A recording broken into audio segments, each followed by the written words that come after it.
Hello मेरे प्यारे बच्चों, आज की क्लास में आपको हिंदी ग्रामर का चैप्टर विराम चिन्ह पढ़ाया जाएगा। विराम का मतलब क्या होता है? विराम का मतलब होता है रुकना। जब हम बोलते हैं तो हमें बीच बीच में रुकना पड़ता है। रुकने की इसी क्रिया को विराम कहते हैं। मतलब जब हम कुछ बोलते हैं तो हमें बीच बीच में रुकना पड़ता है ना, तो उसे ही विराम कहते हैं। लेकिन लिखते समय रुकने की इस क्रिया को प्रदर्शित करने के लिए हम कुछ चिन्हों का प्रयोग करते हैं। जब हम लिखते हैं तो हम क्या करते हैं? कुछ चिन्हों का प्रयोग करते हैं और इन्हीं चिन्हों को विराम चिन्ह कहते हैं। जैसे कि हम देखते हैं, यहाँ बच्चा बोल रहा है, मम्मी मुझे स्कूल के लिए देर हो रही है, जल्दी नाश्ता दो। तो हमने क्या किया? मम्मी पे रुके हम, फिर हमने बोला मुझे स्कूल के लिए देर हो रही है, फिर विराम चिन्ह लगा, फिर उसके बाद जल्दी नाश्ता दो और फिर उसके बाद दोबारा विराम चिन्ह लगा। अब मम्मी ने क्या बोला है? बेटा अभी दे रही हूँ, तो बेटा के बाद विराम चिन्ह लगाया कॉमा, फिर उसके बाद दोबारा विराम चिन्ह लगा। तो यही जो हम लिखते समय जो चिन्ह लगाते हैं पढ़ेंगे डिटेल में। विराम चिन्ह की जो परिभाषा होती है वो क्या होती है? भाषा के लिखित रूप में रुकने के लिए लगाए गए चिन्हों को विराम चिन्ह कहते हैं। ठीक है। हिंदी भाषा में प्रयोग किए जाने वाले कुछ प्रमुख विराम चिन्ह निम्नलिखित हैं। पहला कौन सा है? पूर्ण विराम। पूर्ण विराम क्या होता है? इसका प्रयोग प्रश्नवाचक वाक्यों को छोड़कर सभी प्रकार के वाक्यों के अंत में किया जाता है। सिर्फ प्रश्नवाचक वाक्य में नहीं करते हैं, बाकी सभी में किया जाता है। जैसे अशोक महान सम्राट था, तो उसके पीछे पूर्ण विराम लगाया हमने। इसी तरह से आप यहाँ बैठिए, फिर उसके पीछे पूर्ण विराम लगाया है। तो पूर्ण विराम क्या होता है? सिर्फ प्रश्नवाचक को छोड़ के हर किसी में लगता है। उसके बाद है अल्प विराम। अल्प विराम क्या होता है? इसका प्रयोग वाक्य को थोड़ा रुकने के लिए किया जाता है। ठीक है, वाक्य को थोड़ा रुकने के लिए किया जाता है, वाक्य में थोड़ा रुकने के लिए किया जाता है। जैसे कि नहीं, ऐसा मत करो, अल्प विराम लगा देना कॉमा। राधा, मीना व प्रिया बहनें हैं। ठीक है, इसका प्रयोग क्यों कब किया जाता है? वाक्य में थोड़ा रुकने के लिए किया जाता है अल्प विराम का यूज। अब है अर्धविराम। अर्धविराम क्या होता है? वाक्य में जहाँ अल्प विराम से थोड़ा ज़्यादा देर रुकना पड़ता है। अल्प विराम में तो थोड़ा रुकना पड़ता है और यहाँ थोड़ा ज़्यादा रुकना पड़े अल्प विराम से, वहाँ अर्ध विराम का प्रयोग किया जाता है। जैसे गांधी जी राष्ट्रपति ही नहीं थे, युग पुरुष भी थे। ठीक है, रुके ना हम थोड़ा ज़्यादा। चलना हो तो चलो, वरना अपना काम करो। ठीक है, इस तरह का ये साइन होता है, अर्ध विराम इसे बोलते हैं। ठीक है, यहाँ पे अल्प विराम से थोड़ा ज़्यादा रुकना पड़ता है। अब फोर्थ है हमारा प्रश्न सूचक चिन्ह। प्रश्न सूचक चिन्ह, इसका प्रयोग प्रश्नवाचक वाक्यों के अंत में किया जाता है। जैसे क्या वह मजाक कर रहे हैं, तो क्वेश्चन मार्क लगा दिया ना, प्रश्नवाचक सूचक लगा दिया, जिसमें क्वेश्चन पूछे जाते हैं एक तरीके से। कल तुम क्यों नहीं आए थे, तो इसमें भी हमसे प्रश्न पूछ रहे हैं और अंत में हमने प्रश्नवाचक चिन्ह लगा दिया। ठीक है, तो इसी तरह से होता है ये भी। अब हमारा है पांचवा है हमारा विस्मयादि बोधक।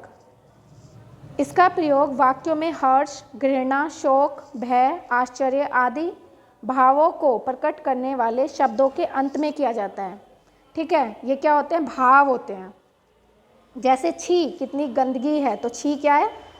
भाव है हमारे, और उसके बाद हम विस्मयादि बोधक चिन्ह लगा रहे हैं। इसी तरह से हाय, अब मैं क्या करूं, तो हाय क्या है? हमारे भाव हैं। उसके बाद हम विस्मयादि बोधक, मतलब जहाँ पे हम भाव को प्रकट करते हैं, भावों को प्रकट करते हैं, उसके आगे हम क्या लगाते हैं? विस्मयादि बोधक चिन्ह लगाते हैं।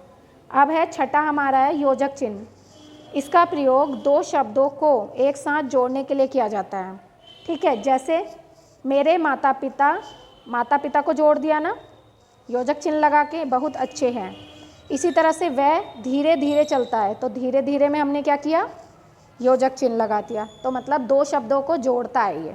ओके, फिर उसके बाद है सातवां उद्धरण चिन्ह। उद्धरण चिन्ह दो प्रकार के होते हैं। कौन कौन से? इकहरा उद्धरण चिन्ह और दोहरा उद्धरण चिन्ह। अब पहले हम पढ़ेंगे इकहरा उद्धरण चिन्ह। इसका प्रयोग किसी विशेष किताब, लेख या व्यक्ति के उपमान में किया जाता है। ठीक है, जैसे विशेष किताब के बारे में अगर हम बात कर रहे हैं ना, तो इस तरह से हम लिखते हैं। देखिए, इस तरह से हम उद्धरण चिन्ह लगाएंगे ऊपर की साइड। और अभिज्ञान शकुंतलम कालिदास की रचना है, तो हम क्या कर रहे हैं? किसी विशेष किताब के बारे में कर रहे हैं, स्पेशल। ठीक है, रामधारी सिंह दिनकर महान साहित्य थे। ठीक है, तो इसमें क्या है, जब किसी विशेष के बारे में बात हो रही होती है ना, तब हम इकहरा उद्धरण चिन्ह लगाते हैं। ठीक है, अब है दोहरा उद्धरण चिन्ह। दोहरा उद्धरण चिन्ह क्या होता है? इसका प्रयोग किसी कथन को ज्यों का त्यों लिखने के लिए किया जाता है, मतलब जैसा कथन है उसे वैसा ही लिखने के लिए किया जाता है। जैसे कि गांधी जी ने कहा आराम हराम है, तो इसे जैसे का तैसा लिख दिया हमने, और हमने क्या लगाया? दोहरा उद्धरण चिन्ह लगाया। ठीक है, दो, दोहरा मतलब दो। गांधी जी ने कहा बेटा जरा इधर आना, इसमें भी लगाया हमने दोहरा उद्धरण चिन्ह लगाया है। ठीक है, और हमने ज्यों का त्यों लिखा, बेटा जरा इधर आना, ज्यों का त्यों लिख दिया और उसमें उद्धरण का चिन्ह लगा दिया। ठीक है, तो ये आपको समझ में आ गए होंगे। अब है 8वां है हमारा लाघव चिन्ह। इसका प्रयोग शब्दों को संक्षेप में लिखने के लिए किया जाता है। ठीक है, संक्षेप में लिखने के लिए किया जाता है। जैसे कि डॉक्टर, डॉक्टर बड़ा है, अब उसे हम किस तरह से लिखेंगे? डा लिख के उसके आगे इस तरह का लाघव चिन्ह लगा देंगे, तो हमें शॉर्ट में लिख रहे हैं हम इसे। ठीक है, फिर ऐसी उत्तर प्रदेश है, उत्तर प्रदेश में भी हमने ऊ के आगे ऐसे लगा दिया लाघव चिन्ह और प्र के आगे लगा दिया। तो इससे क्या होता है, हमारा टाइम की भी हमें टाइम, शॉर्ट टाइम में हम इसे लिख लेते हैं। ठीक है, तो लाघव चिन्ह भी आपको समझ में आ गया होगा। अब नेक्स्ट है हमारा 9वां त्रुटि पूरक चिन्ह। इसका प्रयोग वाक्य में किसी छूटे हुए अंश को लिखने के लिए किया जाता है। ठीक है, जैसे कोई शब्द हमारा छूट जाता है तो हम उसे इस तरह का एरो, इस तरह का बना के लिख देते हैं ना। आप भी करते होगे, कॉपी में आपका कोई छूट जाता है तो इस तरह का आप बनाते हो और फिर ऊपर लिखते हो। जैसे कि हम आज जाएंगे, अब बाजार छूट गया था तो हमने इस तरह का साइन बनाया, त्रुटि पूरक साइन, और ऊपर लिख दिया वह गेंद से खेल रहे हैं। अब हम गेंद लिखना भूल गए थे तो हमने इस तरह का साइन बनाया और ऊपर लिख दिया गेंद। ठीक है, तो त्रुटि पूरक चिन्ह बोलते हैं इन्हें। तो बच्चों, आपको आज का चैप्टर समझ में आ गए होंगे, सारे विराम चिन्ह। आज का आपका चैप्टर यहीं ख़त्म होता है। Thank you.